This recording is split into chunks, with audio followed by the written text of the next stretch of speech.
Guys having a lovely Monday morning. All right, y'all, let's go. So today, I usually talk about life hacks, but we're going to talk about financing investment properties. Okay, I got 5 tips today. Okay, again, I got 5 tips for investing in real estate. All right, so and we got to find a way to pay for it. So how do we do that? Most of us finance it. Okay, a lot of us don't have $1 million sitting in the bank, but there are ways to get at the bag. And that's what we're going to be talking about today. Again, 5 tips for financing investment property. So if you know somebody that wants to get in real estate, make sure you share this with them. If you know somebody that wants to get in real estate, make sure that you tag them on this, okay? Because I'm gonna tell y'all today how to get the bag for real estate. Now I'm gonna do it through this article. There's an article from Bankrate.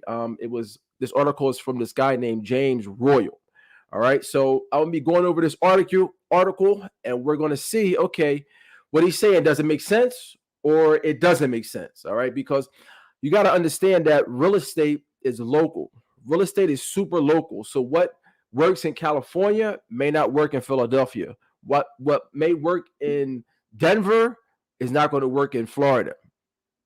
So let's hop on to it. So the article is titled 5 Tips of Financial Investing. And it says, after a big increase in housing prices over the past year, it appears that the market is beginning to slow. Nevertheless, price changes remain positive. The good news is that investment rates are still low, presenting an opportunity for prospective real estate investors who are not sitting on a pile of cash.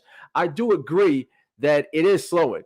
It is slowing up a little bit. There's not the frantic, one house goes up and it's 5 or 6 buyers. It's not like that right now. And a lot of it has to do because the weather's changing and kids are going back to school. So now a lot of people's attention is on those kids going back to school and make sure that they're getting in there and they're okay and concentrating on there. All right. So I agree with that. Prices have remained the same. Actually, I have a listing appointment later on today. When I go to this, I talked to this lady yesterday and she wants to sell. This is funny. Okay.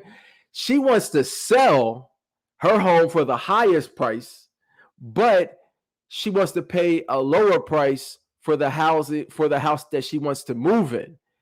And I'm like, all right, how does that really sound? It's like you want to sell your house for top dollar, but you don't want to pay top dollar for somebody else's house. It's not going to work. So she said, oh, well, I'm going to rent for a little bit. I think I'll rent and I'm going to rent and then see, like, wait for the prices to go down. Newsflash. I think this is the new normal. And this is what I told her. I think this is the new normal. So for you to say, oh, well, I want to sit on the sidelines and wait, let's talk about that. Let's unpack that. Interest rates right now are at all-time lows. Interest rates are at all-time lows. So you can wait. You can definitely wait. But if the price comes down, but your purchasing power comes down also because interest rates go up, now you done cut your nose off to spite your face. And I have a meeting with her later on, and I'm going to tell her that exactly. I didn't go into too much yesterday, but I'm going to let her know that you can wait, but your money might be a little bit weaker if you wait too long, okay? So let's get back to the article. It says, while selecting a great investment property is difficult enough in itself, once you found that perfect house or apartment, how do you go about getting financing for it? A little creativity and preparation can bring financing into reach for many real estate investors. Okay. So, overall, what are the 5 tips that we're going to be talking about as far as financing and investment property? Number one, make a sizable down payment. Number two is to be a strong borrower. Number three is to turn to a local bank. Number four is to ask for owner financing. And number five is to top your home equity. All right. So we're going to be talking about all of that. All right. So let's get started. It says, if you're ready to borrow for a residential investment property, these tips can help improve your chances. Now, again, all of these are tips, so they need to be looked into a little bit more. But they're tips, they're going to get you to the right place. All right. So, again, we're talking about tips as far as for people buying a residential investment property. All right. So, the article says number one is make a sizable down payment. All right. The article continues, since mortgage insurance won't cover investment properties, you generally need to put at least 20% down to secure traditional financing from a lender. If you put down 25%, you may qualify for an even better interest rate, according to mortgage broker Todd Hutner, who's the president of Hutner Capital in Denver. All right. So this guy who's a mortgage broker, what he's saying is that, all right, when you're buying an investment property, you got to put 20% down. You got to put 20% down. But if you put 25% down, which is only 5% more, you may get a better interest rate. All right. He continues, a large down payment gives you more skin in the game and therefore more to lose if the investment doesn't work out. That can be a powerful incentive, and a larger down payment also provides the bank greater security against losing its investment. If the investment goes poorly, you'll lose your whole stake before the bank begins to lose any money in a property. If you don't have the down payment money, you can try to get a second mortgage on the property, but it's likely to be an uphill struggle. Okay, so here he's saying put a sizable down payment, because if you have a house that's $100,000 and you put $25,000 down, which is 25%, now the bank only has to loan you $75,000. So it's a smaller window, or it's a smaller amount that they have to give to you, which they're more prone to give you a loan the smaller the amount. Now, it can't be super small. Most banks, they're lending for homes, I think goes to like 70 or like 60,000. But in general, if you can save cash, and put a sizable down payment, that's better. Okay. Most of the time, that's going to make you look better. Now, loans are super cheap now. Loans are super duper cheap. Money is super duper cheap. So if you want to stay away from making a sizable down payment, I ain't mad at you. I'm not mad at you at all, because you're taking advantage. You're using leverage. Okay. But here, this is just saying, okay, if you have that sizable down payment to make, great. But if you don't, some people might say it's better not to make that sizable down payment. And again, we're talking about investment properties. We're not talking about residential, like ones that you live in, owner occupied. We're not talking about owner occupied properties. We're talking about investment properties. Okay. So again, if you go, most of the time when you go to the bank to get a loan for an investment property, you got to put 20% down. Okay. What this guy in this article, what his opinion is that if you put 25% down, you may get a better interest rate. Okay. So that's number one. One tip to buying an investment property is putting a sizable down payment down if you have it. Okay. If you have it. But if you don't, you could try to get a second mortgage. But I agree with him here. It's going to be an uphill battle. It's really going to be an uphill battle. For example, if you got, you can get hard money. Okay. And for those of you who don't know, all right. For those of you who don't know, as far as hard money is kind of a cross in between cash and a traditional loan. That's hard money. Hard money is between cash and a traditional loan. There's something called hard money. Now, hard money is more accessible. It's easier to get than a traditional loan. Why? Because a traditional loan is looking at the borrower. Okay. Hard money is looking at the investment property. Now, hard money is a lot more expensive than traditional monies or a traditional loan. And you're a higher interest rate and the cost of it is more because it's not meant to be a long-term instrument. It's meant to be a short-term instrument. Okay.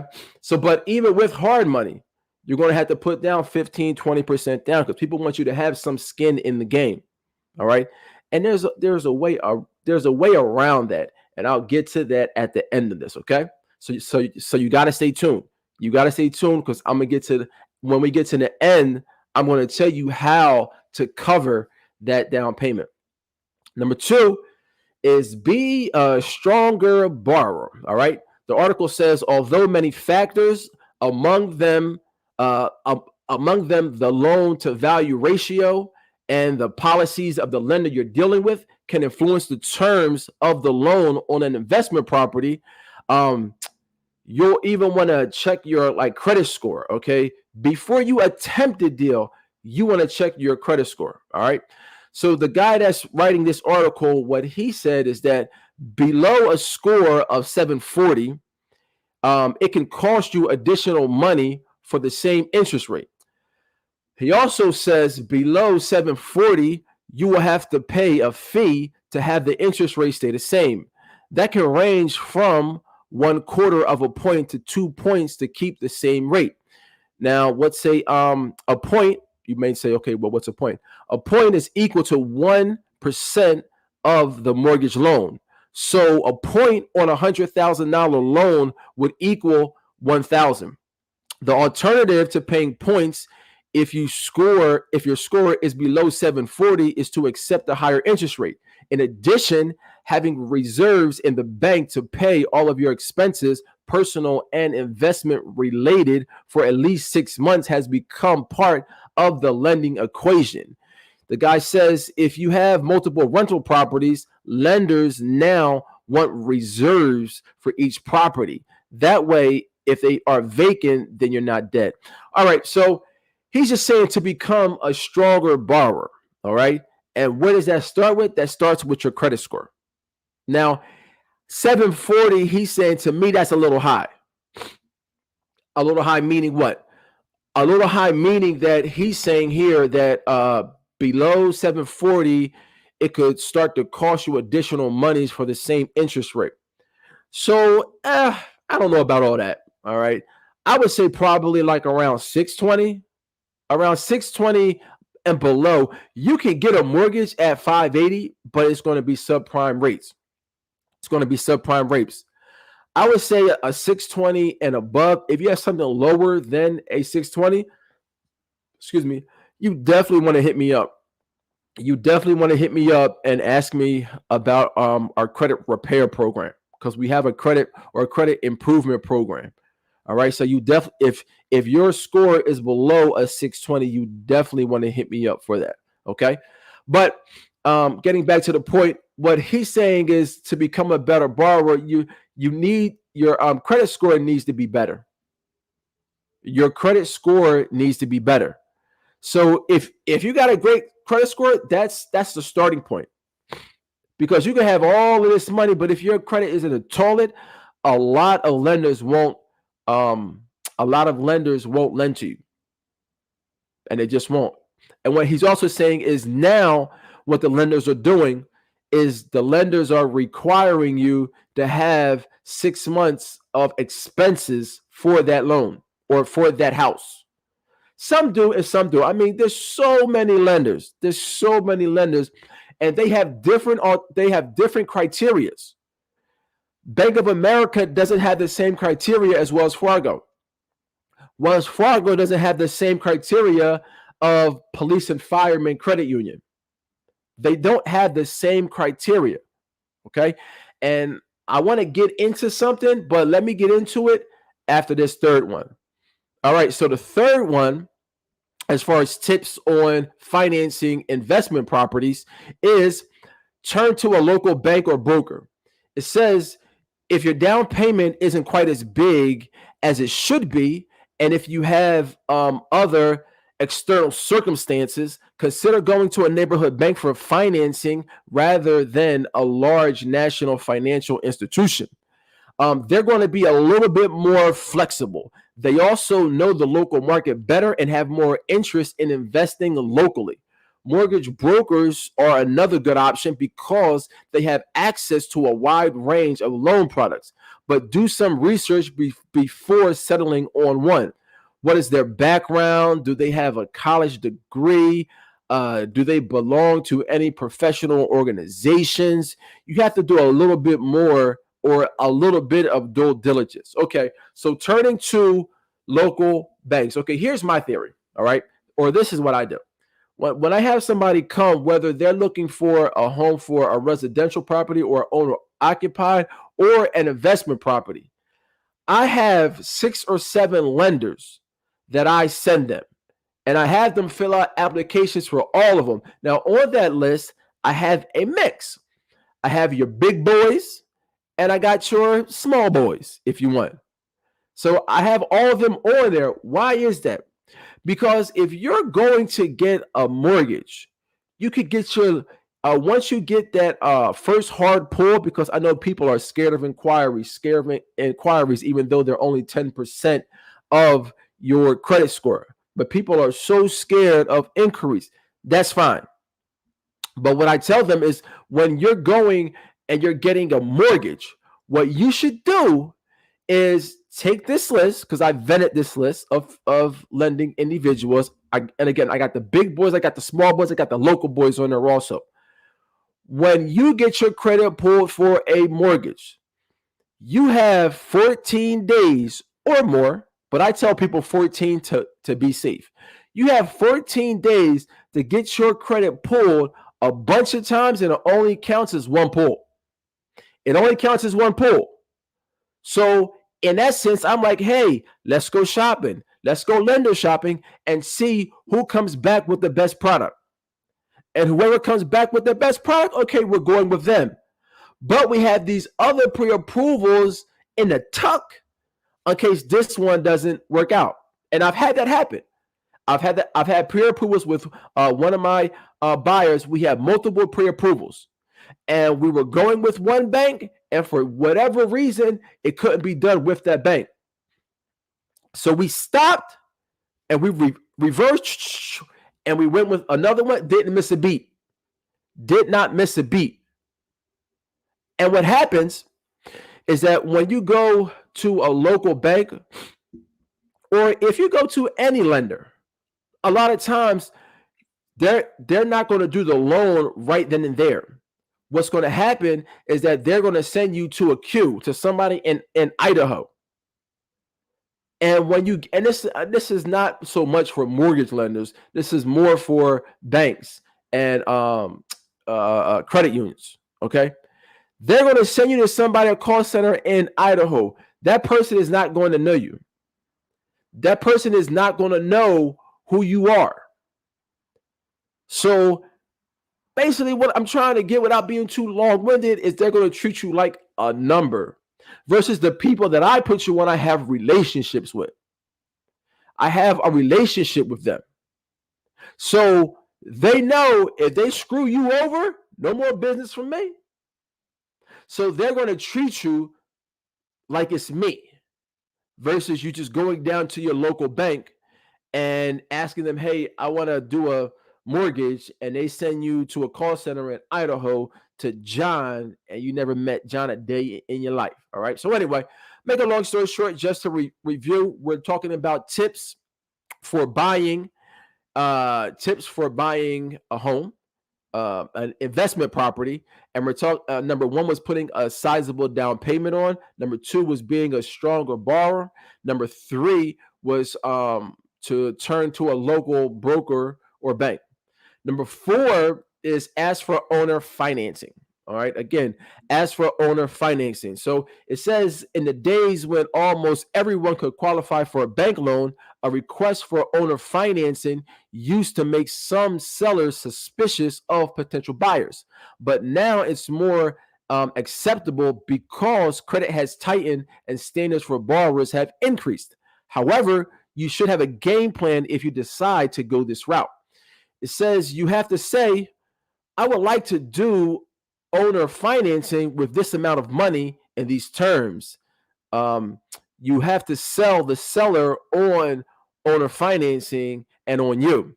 This game plan shows the seller that you're serious about the transaction and that you're ready to make a real deal based on practical assumptions that you've presented.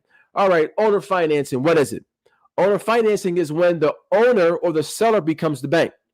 So instead of you getting a mortgage, which is basically a lien against your property, oh, well, you don't own your house. No, you do own your house. When you buy a house, you do own your house.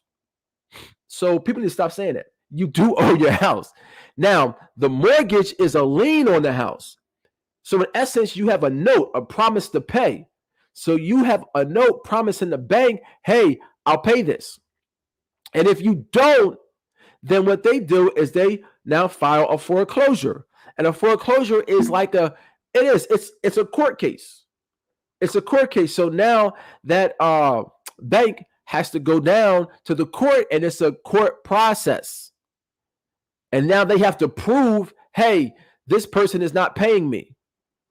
And then the bank most of the times will say, okay, and then take the house. Okay. Because of why?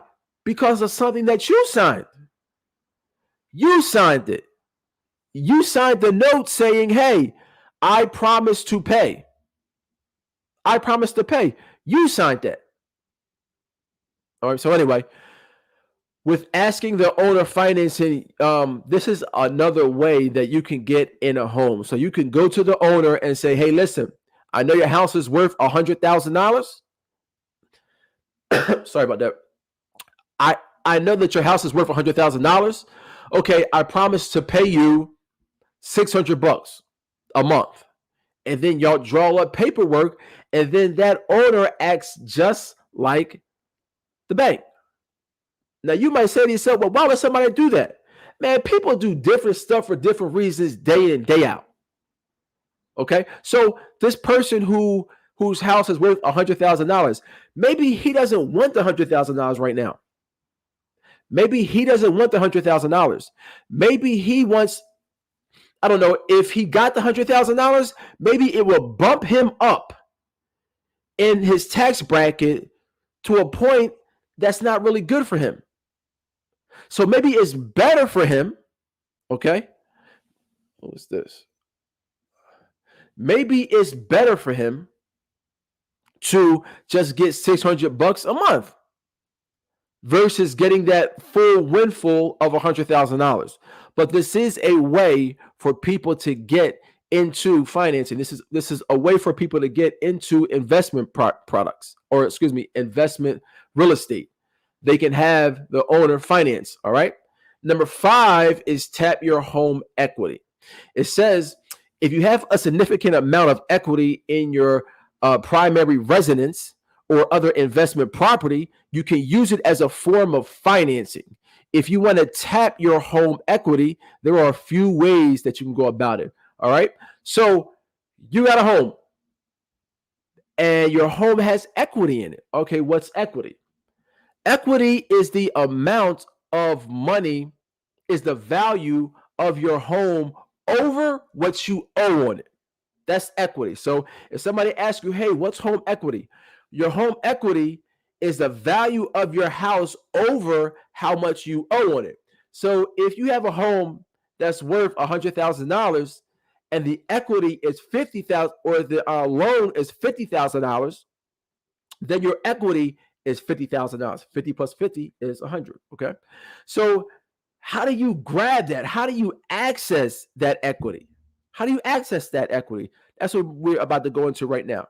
All right. So the first one is home equity loan. All right. One option for leveraging your home equity is a home equity loan. The advantage of these loans is that they are secured by the equity in your home. This allows the interest rates to be relatively low with repayment terms up to 30 years. For those with good credit, interest rates can be even lower. So a home equity loan is a second loan on your property. So in our property, like we were talking about, where you have a house that's worth $100,000 and you owe $50,000 on it. That means there's $50,000 left of equity. So now you do a home equity line, they're going to give you in between that. Okay. So they may give you 20 or 30 or 40. They probably won't give you the whole thing. Okay. So the house won't be completely leveraged, but they'll go up to a certain amount. Okay. And that's a loan. So for example, in our example, if you have a house that's worth $100,000, you owe $50,000, and now you take out a home equity loan for $20,000. Once you take that out, they send you the check for $20,000, and you do whatever you want to do with it. So you go and you buy a Tesla, or you go, I don't know, you take that money and invest it in something else. Or what you can do is take that money and fix your property up to increase the value. But that acts as though it is a second loan on your property. You're taking a loan out against the equity. All right. So that's home equity loan. Number two, and again, we're going over ways to access that home equity. Number two is a HELOC. All right. It says that a home equity line of credit, that's what HELOC stands for, home equity line of credit. The home equity, or the HELOC, is another way to tap your home equity. These loans are also secured by your home equity, but in this case, you draw the funds as needed instead of a lump sum, like in that home equity loan. HELOCs can have interest rates lower than home equity loans, but the interest rates are variable, meaning what? That they move. If you take out a home equity loan, once you get that interest rate, that's it. So it's almost like that first mortgage that you got. Once you take out that 30-year mortgage for that 30 years, it's fixed. With a home equity loan, also the rate is fixed. But with a HELOC, it can vary. It says, thus, you can find yourself paying higher interest rates at your HELOC in the future. So it varies. The interest rate varies. So you can get a HELOC and you can have a nice interest rate today. But prime goes up in 5 or 10 months. Now your HELOC interest rate is going up also. And it almost acts as a credit card. So in our same example, where we have a house that's worth $100,000, and we have owed on $50,000, and now we take out a HELOC for $20,000. We don't owe any money until we start using it, and when we start using it, we don't have to use the whole thing. It's like a credit card. It's a revolving debt. So you can go and use 1,000 of it, I don't know, to go buy a used Ford, or you can use $10,000 of it, or you can use the whole $20,000 of it in our example. All right. So again, people sometimes get home equity loan and they get HELOC mixed up, but that's the explanation. The home equity loan really acts as another loan against your property, where the HELOC, it's a loan against your property, but it's more like a credit card, because you pay what you use. With a home equity loan, once you take it out, they give you all the money at one time, and then you do what you want with it. Okay. Also, another way to access your cash out refi, it says, another way to access your equity in your home is a cash out refi. All right. It says a cash out refi cashes out your existing mortgage and replaces it with a new, larger one. It then gives you access to the difference between the old mortgage and the new one in the form of cash. You can then use that cash to finance your investment properties. The new loan often has a lower interest rate or a shorter repayment term as well. All right, so now we're talking about cash out refinance. Please know, and this is just in general, when you start borrowing money, the more stuff that you do, the higher the interest rate gets in general. So if you do a cash out rate and term, I'll explain what that means after I say this. If you do a cash out rate and term, that's going to be one interest rate. But if you do a cash out and refinance, that's going to be another interest rate bump. Now, cash out rate and term means you may have a loan, a 30-year loan, maybe you're in year 13 and your interest rate is 7%. The interest rate is 7%. So what you can do is you can go and refinance rate and term and just refinance the rate. So it was at 7%, now it's at 3%, and the term, you probably do it 30 years or maybe 15 years. I just refinanced maybe like a year or two ago, and I refinanced from a 30-year loan to a 15-year loan, same payment, but I cut my years of paying for that house in half. Okay, so that's a cash out. That's a cash out rate and term. But a cash out refinance is something different, and not something different. You're just adding on one thing. So, for example, in our example of that house, that's $100,000. That house is $100,000, and you owe $50,000 on it. But then it goes up in price and value to $200,000. So what you may want to do is you may want to access some of that cash. So you don't want to take out a HELOC, and you don't want to take out a home equity loan. So what you may want to do is cash out refinance. So what that means is that the house that you bought for you bought at $50,000, it was worth $100,000. Now it's worth $200,000. When it's worth $200,000, you may want to refinance, and that means you want to get another loan. Maybe you want to get a loan for $100,000. So you get a loan for $100,000, or you refinance, meaning you already have finance, and you go in and finance again. So you refinance, you get another loan. That $100,000 loan pays off that $50,000 loan, and then they give you that $50,000 in cash. They give you that $50,000 in cash. So that's what cash out refinance is. A person that has a financing or has a mortgage already,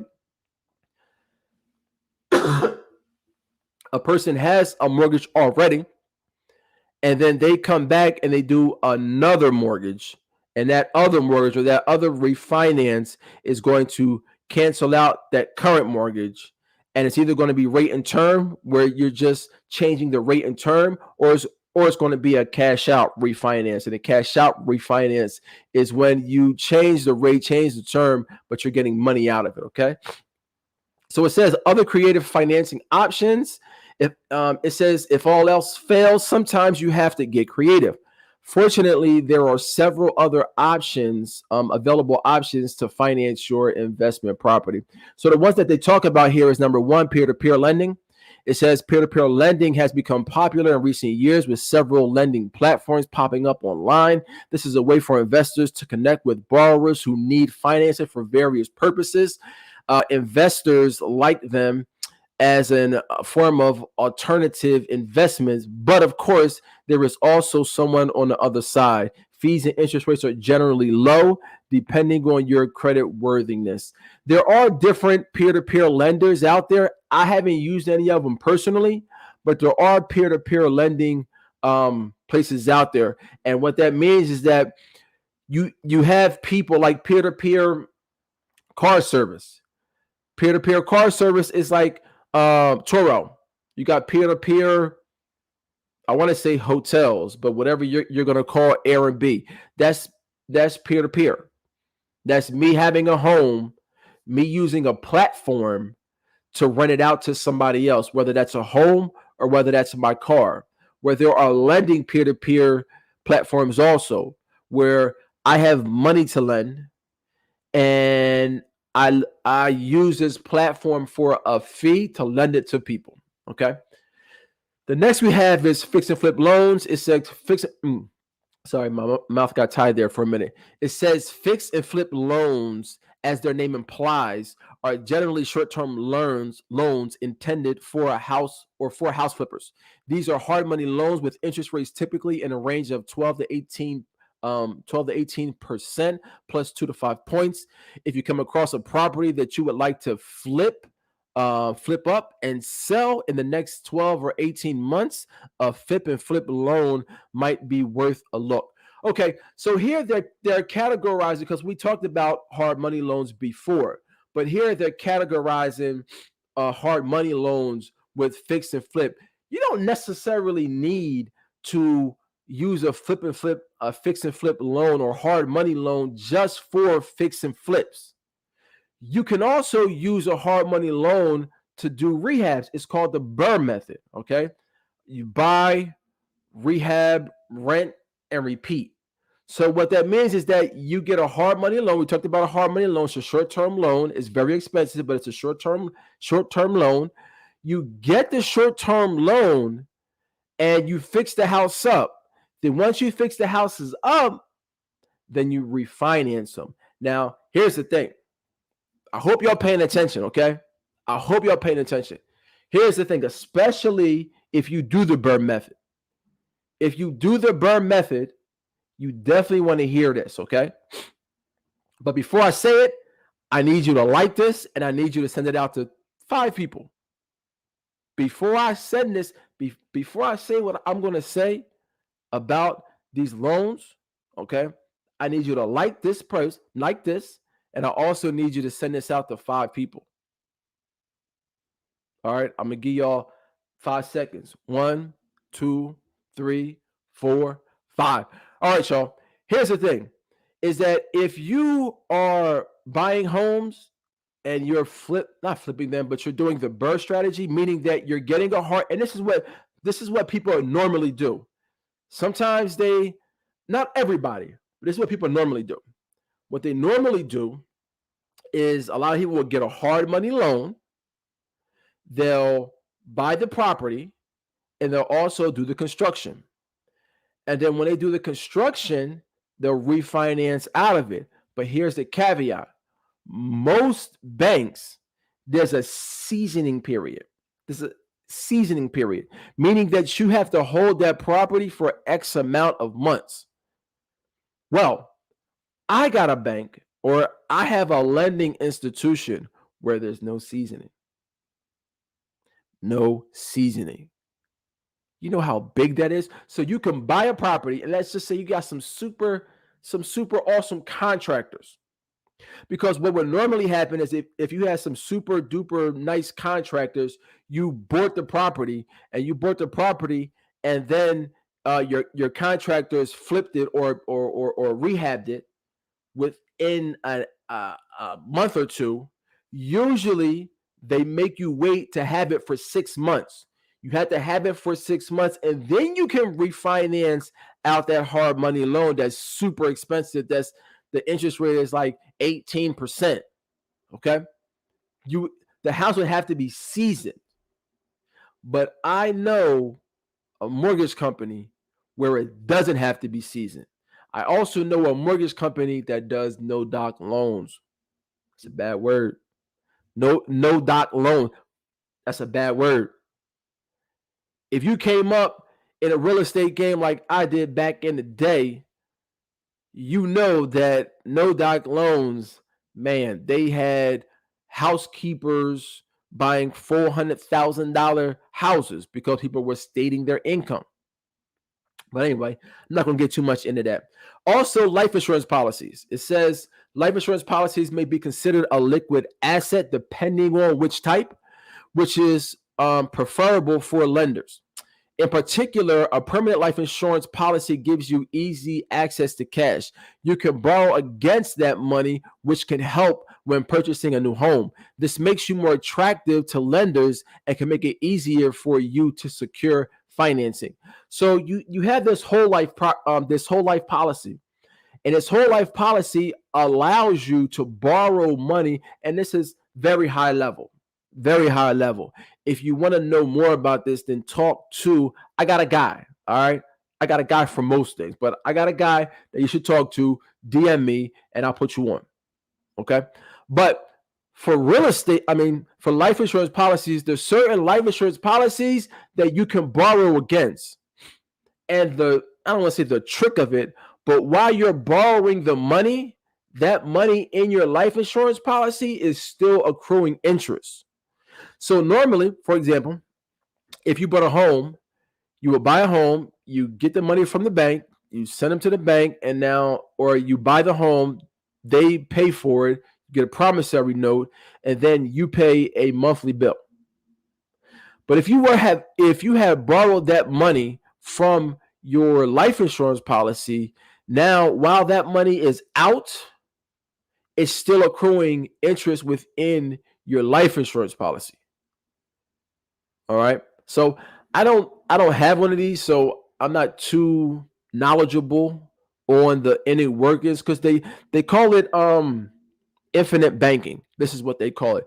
If you want to go and look it up on YouTube, they call it infinite banking. But that's where you use your life insurance policy as the bank. You're using because they say become your own bank. Well, this is what they're talking about when you hear people say that become your own bank, or you hear they say infinite banking. This is what they're talking about. They're talking about having a life insurance policy, whole life insurance policy, and using that as the bank. All right. So some other creative financing tips, and this was one that I said that you had to wait till the end, because the first one that we talked about as far as tips for buying an investment property, the first one we talked about was coming with what? A sizable down payment. A sizable down payment. One of the ways that you can pay for that down payment is through what? Is through credit cards. Through credit cards or a personal loan or a line of credit, business line of credit. All right. It says credit cards and personal loans can be an easy way to finance part of your home purchase. It says some credit cards have 0% introductory offers, and personal loans may be borrowed up to $100,000. While both are a convenient form of financing, personal loans have a high interest rate, as do credit cards after the introductory offers. Thus, this shouldn't be your first option, but it could provide some additional financing in a pinch. The thing about credit cards and personal loans, man, I think it's like almost driving like a sports car. Okay. It can take you to where you going super fast. Super fast. It can take you to where you going super fast, but you got to know how to control it. You got to know how to control it.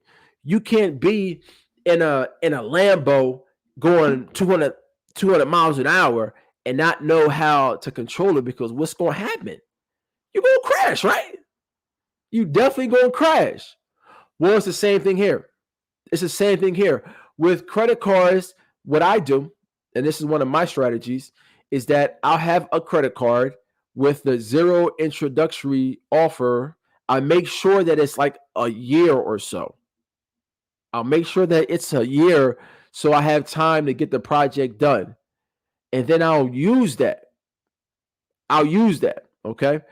But again, you got to be careful. You got to be careful, because once that introductory period is over, now we're looking at 20%, 15%, and that will kill you. That will absolutely kill you. So you just got to make sure that you're good on the understanding. All the stuff you can go in YouTube. You can go in YouTube. I mean, people are putting up stuff on YouTube like what, every 2 seconds? So you can go on YouTube and find this out, okay? It also says margin loans. It says here margin loans are a line of credit that can be used to finance a property and are backed by a borrower's investments. They're typically used as a short-term financing tool and come with a number of risks, such as margin call and amplified losses if the investment portfolio declines in value. Right. So you can also borrow against your stock.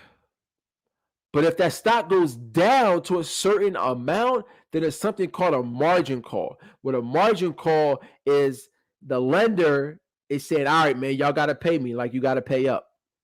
And that's because the stock is going down to a certain level. Super risky, but um, it is a way for you to buy investment properties. Okay, it says use investment.